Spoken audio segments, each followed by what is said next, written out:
What's up guys, Jeff Cavaliere, AthleanX.com. Today I'm going to show you how to make sure that you are nailing each and every one of your lower ab exercises so that you can get the most out of them. You see, the lower abs are definitely the most difficult to train. And why? It's because they're naturally weighted. If you think of the exercises that you do when you're training your lower abs, you're naturally weighted. You're lifting the lower body, you're doing bottom-up movements, which always involve lifting the weight of your own legs. Now, weighted ab exercises are great for adding additional thickness to your abs.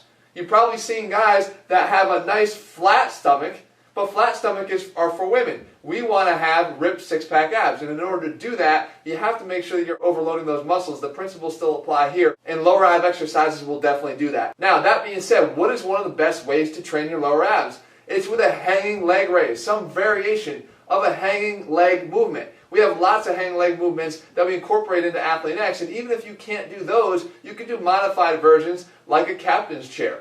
But there's a problem with that. There's 4 things that people do wrong when they do these exercises, and I want to show you today how we can fix it. First and foremost, when you approach a bar to do a hanging leg raise, try this. Switch your hands around.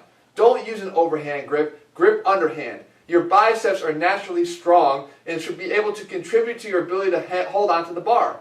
A lot of people complain that they don't have enough grip strength to stay on the bar long enough to fatigue their abs. If you go underhand, you're going to have that added strength of the biceps to help you do that. You're going to find that you can do a lot more reps just by making this one little tweak. The next thing you have to make sure you do is stabilize your body. You can't be doing what I'm showing you here. This is straight garbage. Now, we've seen it in a lot of different gyms. It actually has become a lot more popular lately. It's garbage. You're not actually using your abs very much at all. Matter of fact, you're just using momentum to swing your legs around. The more you swing, the less your abs are moving. The stiller that you remain, the more your abs are working. So you want to stabilize and make sure that even if you have to reset between every single rep, do it. Take the extra split second to make sure you're doing every rep out of a stable position. Next big cue I want you to focus on is what is your body doing once you initiate the exercise. See, if you imagine yourself as a sheet of paper, you should be rolling that sheet of paper up, not folding it. You can see here the difference. Here I'm actually folding my body. I'm literally folding by just using my hip flexors, and that's the problem. The hip flexors will dominate this movement. And even the people that do this will say, yeah, but Jeff, I still feel this in my abs when I do that. Yeah, because your abs are working isometrically to stabilize your pelvis as your femurs rise up. But that doesn't mean that they're doing all that they can do. And this is where I think we have the big problem. We have the big problem because you're not actually overloading your abs in the shortest amount of time possible. It will take you much longer to fatigue an ab isometrically than it would to actually fatigue it throughout its natural movement pattern. So let's get it to work and get it to work fully, and do that by showing you what I'm doing here. Roll like a piece of paper. Curl your body up. Get your legs and your whole body curling up in one motion, which leads me to our 4th point. Show your ass. That's right, if someone's standing in front of you and they're watching you do this, they better be able to see your ass on every single rep.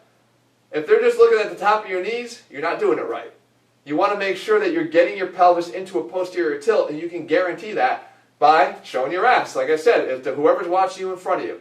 Lower ab exercises are the most effective because, yes, they're the hardest. And you never see a guy walking around with a great set of lower abs that has no upper abs. So if you have very limited time, let's start working on some of these harder ab movements. And again, I've showed you the captain's chair. If you have to start there, start there. But even there, you're still going to demonstrate the same principles here. They always apply.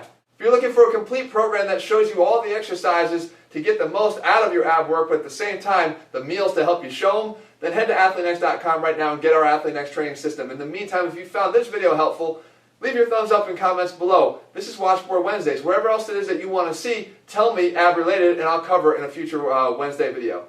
All right, we'll be back here again real soon.